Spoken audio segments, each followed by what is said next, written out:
You're listening to an archived Cabral Concept podcast. After listening to this show, check out the most up-to-date podcasts available at stephencabral.com/podcasts or search directly on iTunes.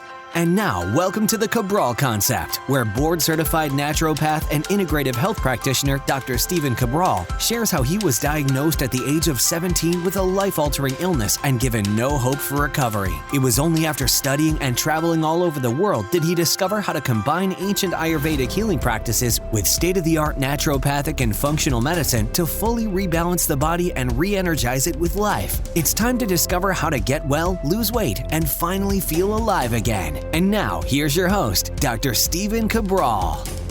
Hi, everyone, and welcome back to the Cabral Concept. It's great to have you with me here today to start the week with this Motivation and Mindset Monday. We're about to tackle a topic today that is very timely for a lot that I have going on in my life. I want to share with you a story that I hope will have a happy ending, but as of right now, it's a really tragic event with a good family friend of ours. And I want to share that with you because I came across, and maybe it's serendipitous, I hope so, but I came across a saying based on the three sources and three resources that we all need in life. And the problem is that much of the time, these are out of balance at each of our different stages of living. So that would be as a child, as an adult, and as we grow old. I want to share that with you today because it had a lot of impact on my life and has absolutely affected the way in which I am thinking about a lot of how I structure my own life. So these three resources that we all need in life, and you can debate them however you'd like, but honestly, we all need all three of these to survive. The first one is time. Time is pretty self-explanatory, but it is a resource that eventually runs out, at least for now, for each one of us. So time is how we are moving through our life on this planet. So as we look at that, we say, okay, we have childhood, and then let's take that all the way up to our early 20s or so when we get out of school. And then we move out, we're essentially on our own. That we become an adult. We may start a family of our own, or we might get married, or we might really throw ourselves full into work, or whatever it might be. That is your adulthood. And then we look at aging as when you start to, and we're going to classify this a little bit different for each person, but as you start to have to live your life in a little bit different way because of your overall mobility and quality of life. And that's why there is not a specific age I can give you, right? If you live into your 30s, let's say, at home, and you don't really have a lot of responsibility, I don't know how we classify that as kind of moving into adulthood and all that responsibility. But as you get older as well, like if you are into retirement, and you're not moving as well anymore because of arthritis or whatever it may be, we're now looking at that as the last stage, right? That's the last third or so of how we're looking at time. The second resource is money, and I'm going to explain all of these because there's a lot more to them than this. It's actually quite interesting as how they are not balanced through all three stages of life.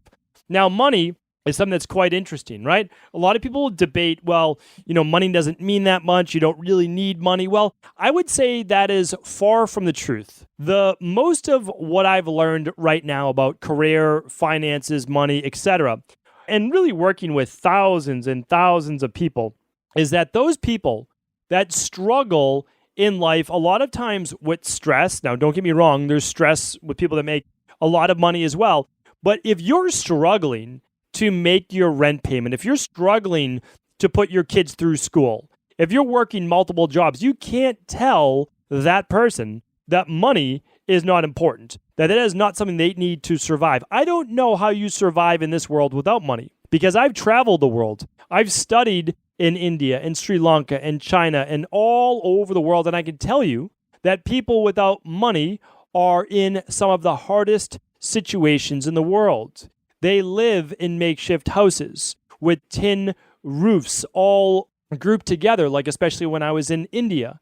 And a lot of people didn't even have that. Some people were on the street with literally no clothes at all. One of the saddest sights, at least to me. Maybe I should not have felt sad for that person in that condition, but I did.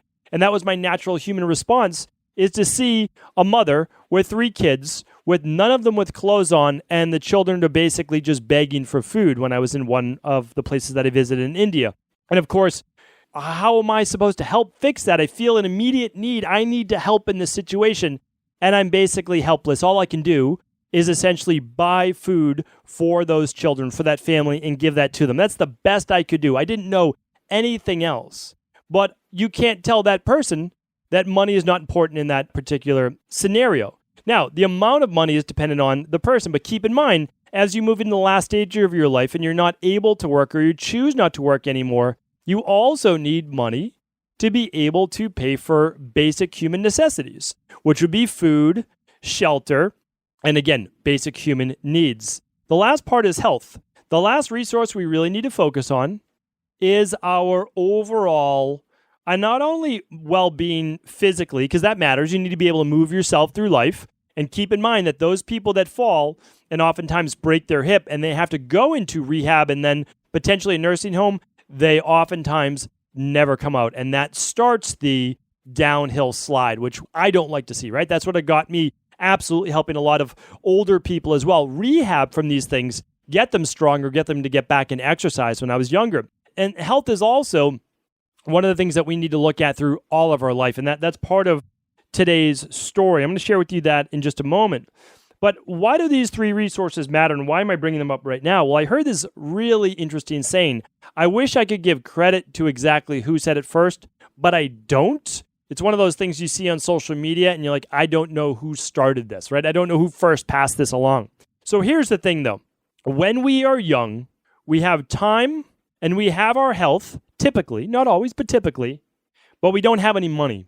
So think about it as a child, or think about it all the way through college. Now, I don't know about you. Your situation could absolutely be different, and we're all a little bit unique, right, for upbringing. But, when I think about it, I was working around 15 years old or so, making money so I could just pay for the basic things that I wanted. I actually started working before that with a paper route and all sorts of different things so that I could buy just a couple things that I wanted. Again, like a bike. Like I wanted to buy this specific bike. And I can remember I was like, I'm going to get a paper route. I'm going to do this, which by the way, you would never do the paper route that I did now. Like that would be considered unsafe, going door to door, asking people like to collect money for the week. It was hilarious. I don't think they do that anymore. But anyway, that was back, before. And when I look at it though, my family, there's 4 kids within 6 years or just over 5 years. And so, my parents had a lot of responsibility for taking care of 4 little kids, and they did a great job with that. But when I'm saying like we weren't given an allowance of this much money to be able to purchase essentially what we would have wanted, and that's not necessarily a bad thing. I mean, that's not a bad thing. But even when I went off to college, there wasn't like, oh, here's your money every week in your bank account. I just didn't have that. Some people do, and that's totally fine. I can't judge that one way or the other. Now, it made me very resourceful.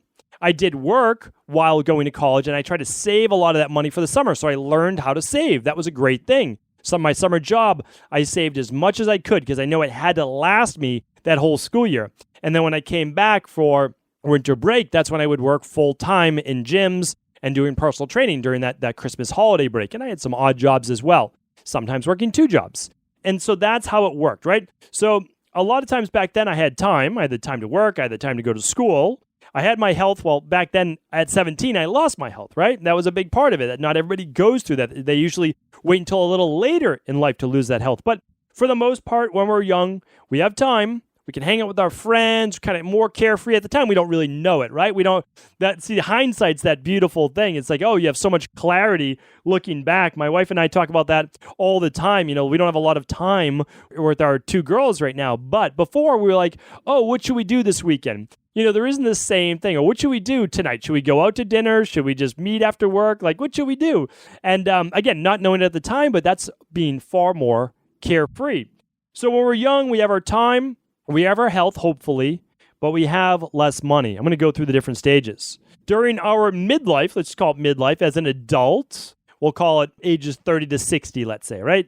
We have 1 to 30, let's say 30 to 60, and then 60 plus. But again, you can measure it however you want in your life, and I'm going to talk a little bit about that as well.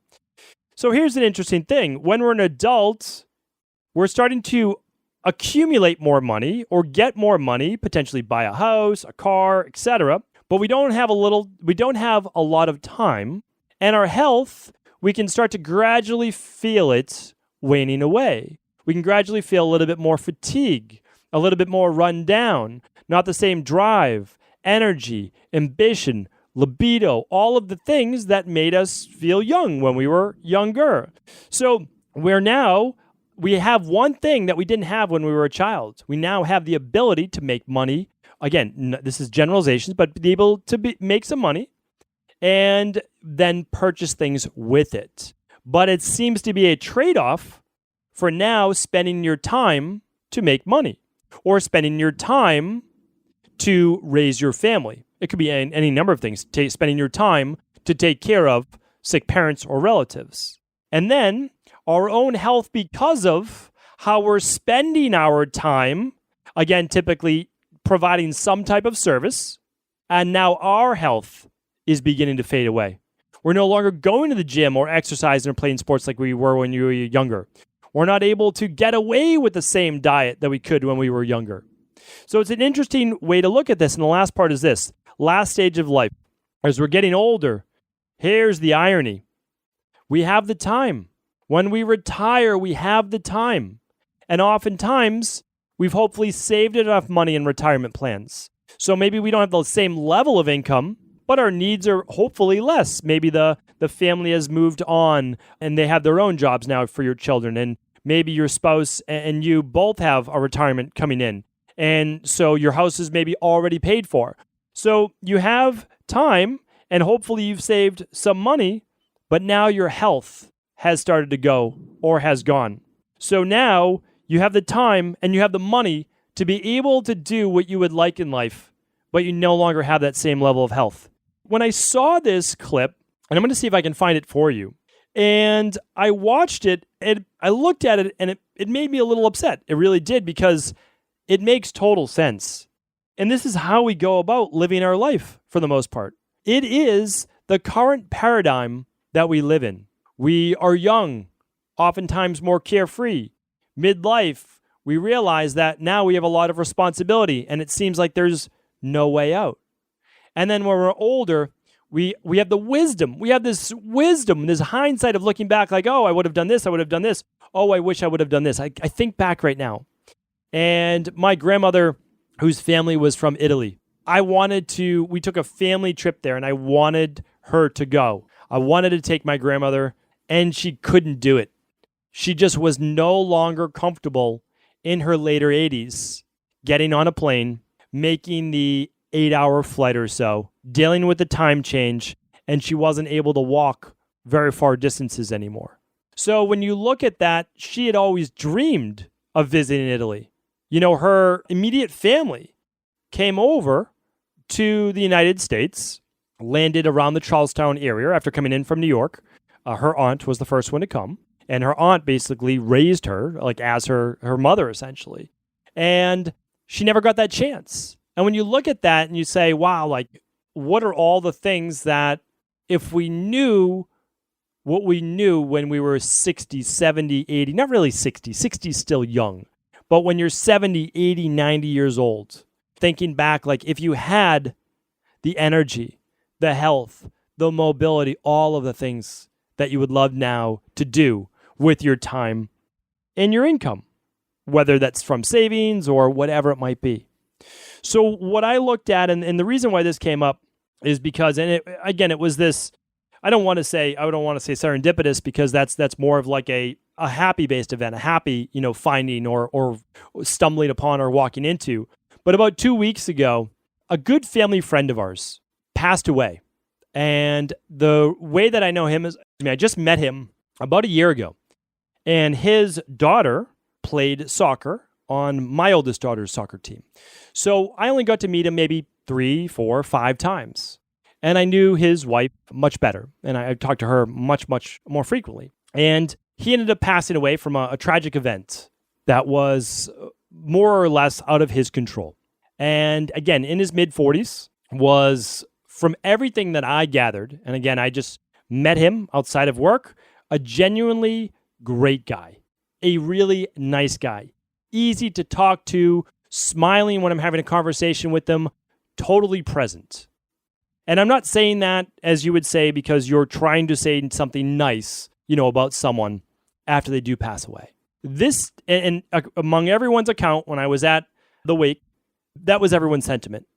And the line around the corner for almost 2-hour wait really proved that point. And when I think about this now, I think about it from the perspective from being myself a dad. I have 2 girls. He has a daughter and a son, and they're about the same age as my kids. He's a little older than I am, and his daughter's just a little older than mine. And when I look at it now, and I see that he has 2 kids about the same age as mine, and to think that they will not have their dad growing up is very visceral to me. And I think about at the same time, he won't get to see his kids grow up, at least not from my present day earthly perspective. Maybe there is a way that he is going to. Maybe there is. I don't know that. I just don't know. I can only look at it from my mundane earthly perspective. That's it. But when I look at that, and that's all the perspective that I have, is that I can't even comprehend it. I really can't. And as I begin to think about it, it so overwhelms me, I have to pull back because I can't let that enter into my current mindset as to how difficult and hard it has to be and can be. And so that's why I'm only one person, and I don't know that I'm even the best at doing this, but however we can support each other is really what we need to do in general. I really believe that. I really believe that when I look deep down, I was like, what is the purpose? Like, what is the purpose of being here? Because you start to question things. And all I can possibly think about is that we are here to learn as much as we can, to grow as much as we can, and to be of service to others. That's it. And by thinking of it like that, then I can enjoy the process. I can say, yes, my job is to learn as much as I can, to make as many mistakes as I have to in order to grow as an individual in wherever I want in life. But at the same time, I can't do it just for me, because the true happiness, the true satisfaction in life, for a life well lived, is being able to say that I was able to help others along the way, that I was able to, in whatever my unique gifts are, and we all have our own unique gifts, in order to lift others up, to reach down and pull someone up with your unique skill, with your unique gift, whatever it may be. And there's a lot of things that I'm not great at. There's just a couple of things that I know that I can do, and I try to help people from that perspective. That's it. So whenever someone needs me from the perspective of physical, emotional, mental well-being, I try to be there as much as I can. Might not be great at a lot of other areas, that's for sure, but that's what I try to be of service to. And when I do a podcast like this, and it's one of the reasons why I love doing the Motivation and Mindset Mondays, and I love doing a podcast every day, is because I love to accumulate knowledge, and I love to accumulate all of the research studies. And I'm like, well, how does this work with Ayurvedic medicine, traditional Chinese medicine, bioregulatory, orthomolecular, functional medicine, traditional Chinese, etc., right? All of those. Well, I look at it from that lens, and then I start to look at events like this, and I say, our job is not to try to learn everything on our own. It's to look at events in our life, read books, learn from others, and then try to apply that knowledge without it having to happen to us. Meaning, like, for us to wait until we're 70 years old, 80 years old, and realize that more than 9 out of 10 people, when they're in their 70s and 80s, they're dealing with joint pain, they're on a half a dozen medications, and their body's basically a ticking time bomb. And that's it. And the reason I say this is that it's backed up by science. It's backed up by research. People are medicated into their 60s, 70s, and 80s. And if you're on medication now, it doesn't stop. You just add on to that. And then what happens is the body begins to break down, along with the mind. We see how levels of Alzheimer's is climbing. We see now that the children being born today are one of the first generations in a long time not to be able to outlive their parents. So while I can't say that I'm the best person to give life advice, what I'd like to do is share with you how I'm going to start incorporating some of this. And maybe it resonates with you, and you may start to do some of the same. So one big thing that I try to do with my kids, and this could be with parents as well, and it will be with my parents, is to not wait to start the experiences that you want to have with them. So one thing that I don't do and will never do, regardless of income, is give my 2 daughters everything they need in order to make their life as cushy and comfortable as possible. That's not what I want. My wife doesn't want that either for our kids. We're on the same page with that, which is great. We're a good team when it comes to giving our kids what we believe they should have. So, when the latest and greatest iPad or this or that comes out, we don't purchase it for them. Like, that's not what we believe. It's only our opinion life is all about. But when it comes to experiences and when it comes to the type of education we want for our kids, those types of things, that we try to give them to the best of our ability. So it's experiences that I want to do now. We always say like, oh, well, the girls are so young. Should we really travel with them to like Australia, which we're planning to travel with them to next March? That's a long trip for 2 girls that are turning 5 and 7. And are they even going to remember it at 5 and 7 years old? It's kind of not the point. The point of that is to have the experience from our end and their end and as a family, and it will still help with the psychology and neurology and their experience of us as a family and also their worldliness and their ability to travel even if my 5-year-old doesn't ever remember it.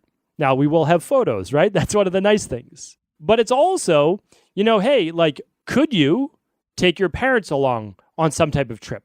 Now, what if you say, oh, we can't afford a big trip? Like, that's totally fine as well. Can you rent an Airbnb, in a cabin and do a get-together?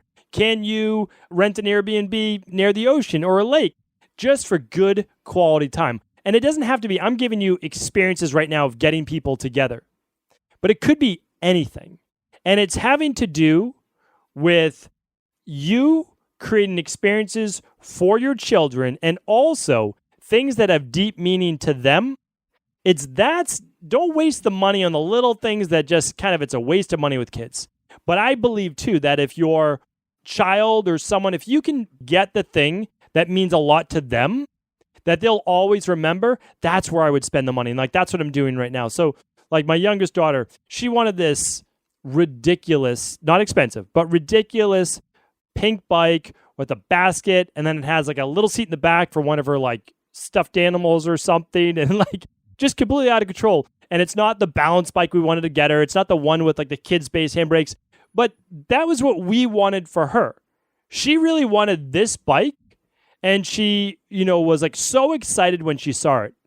So am I going to say, no, you can't have that one. You can only have this black bike right here. And no, it does not have a basket and you can't connect one. It doesn't have this. So we just got her that. And we're like, this is not even like the best fit for her. But it's one of those joys that if we can bring her, because she doesn't have the money, she can't get that on her own and she doesn't ask for a lot. Could we do that? All right. It's just one example. Another thing is too, is if you're midlife between 30 and 60, 30 and 65 or so, which a lot of people listening to this show are, where are you right now? Where are you right now in terms of your work or the service that you're providing? Staying at home, raising your family, out to work most of the day? I have to ask you this. How are we doing on time? How are we doing on health? Super important. Couple things here. Listen to your body. Listen to your body. I did a podcast, I believe, just last Thursday. The 7 warning signs of inflammation overload. It's an important one because what it looks at is there's a lot of sneaky signs. Skin issues starting to creep in.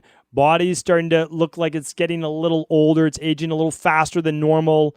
The energy's starting to wane. You start to wake up a little bit more groggy and tired, not with the same level. You don't even want to exercise because you don't have that energy. Mood's a little lower. Libido's a little lower. Endurance, your overall vitality. And then if you start to run your lab markers, what's that organic acid look like? You're starting to get some bloating or acid reflux. These are all signs. They're telltale signs that the health is starting to go. Not at a disease level yet, but this is the precipice, or it's the beginning stages of disease. It's the filling up of the rain barrel, and you can listen to your body, and you can begin to reverse that now. And with time, make sure, because you can never get that time back. You're only 35 years old once. Your child's only 2 years old once, right? Or they're only 10 years old once. So I know that you have to work. Everybody has to for the most part. There is a job that you need to fulfill in order to also make money, in order to support the things that you want to do when you're older, currently, and then for your children or parents or anyone else. So I get that, but let's also make sure that we prioritize some time to unplug. Realize that you're working for a reason, right? So you're working, maybe you love what you do like me. So I love what I do, and I work a lot. I really do. But I make sure that I'm there when I believe is the right balance for me, for my family, and that when I'm with them, I'm also present. That's important. Because if you're always on your phone, yet you're with your family, it's not even really like you're with your family. If the kids are looking at you and they see that you're looking at your phone while they're talking to you, then it also shows that that phone may be more of a priority. And again, we're all guilty of this. I am as well, for sure. But if they start to talk to us and we can put that down for a second, now in their psyche, look, they're more important. And also, you don't want them to be on their phone all day when they do finally get a phone, or if they have one now. So you want to kind of set those parameters now. The last part is this, and it's never too late. If you're in your 70s, your 80s, your 90s, you can still get your health back for the most part. You really can. Joint degeneration, you can still help with the inflammation. There's so much that is still within your power. It really is. And it's also, if you are in your 70s, 80s, and beyond, start to share your wisdom with those that are younger. Don't think like, oh, nobody wants to hear it. They do want to hear it. They want to hear it.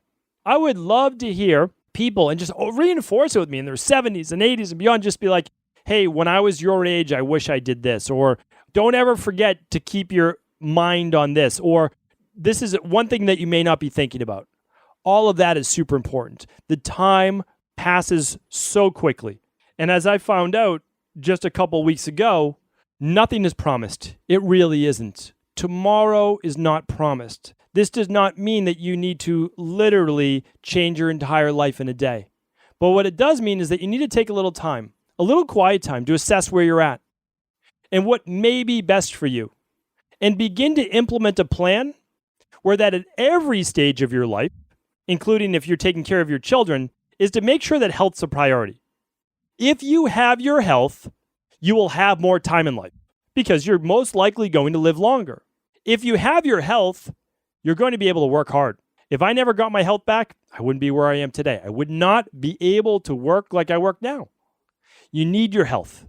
Make sure you start there. The next part is this. Create a schedule that works for you, that allows you to have the balance in your life that you're looking for. Some parts of your life, you're going to be doing more work. Sometimes then, you'll need a little bit more time off.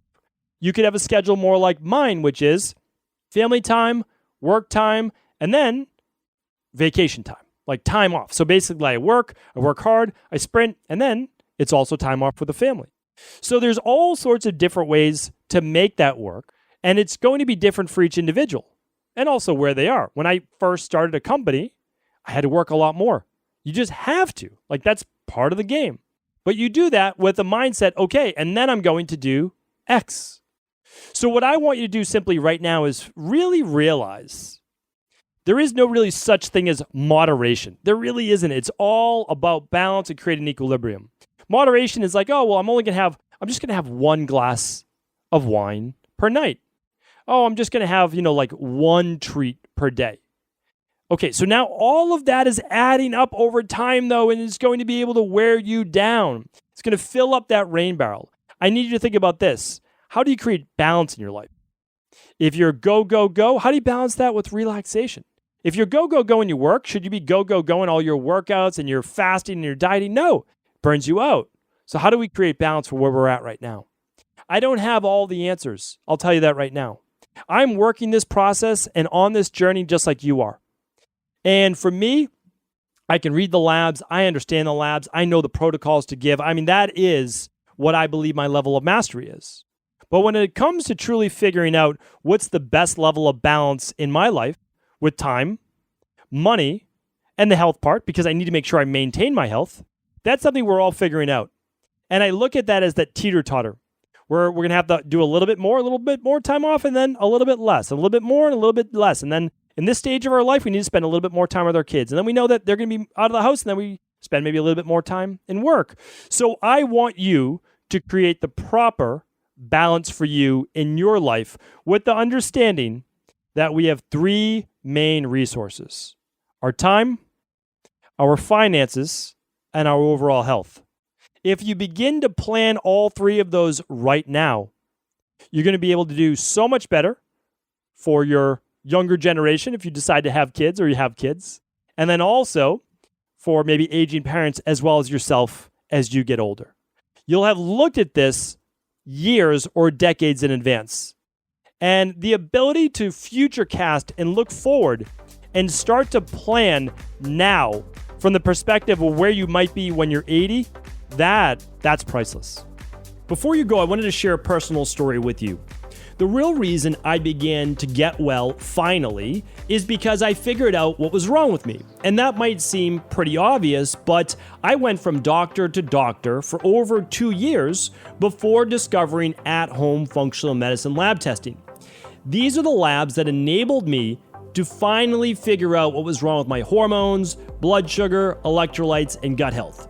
And once I knew what was wrong, I could then follow a proven plan in order to rebalance my body from the inside out. This is why I believe so strongly in functional medicine lab testing and why I've made it my mission to share these labs with the world.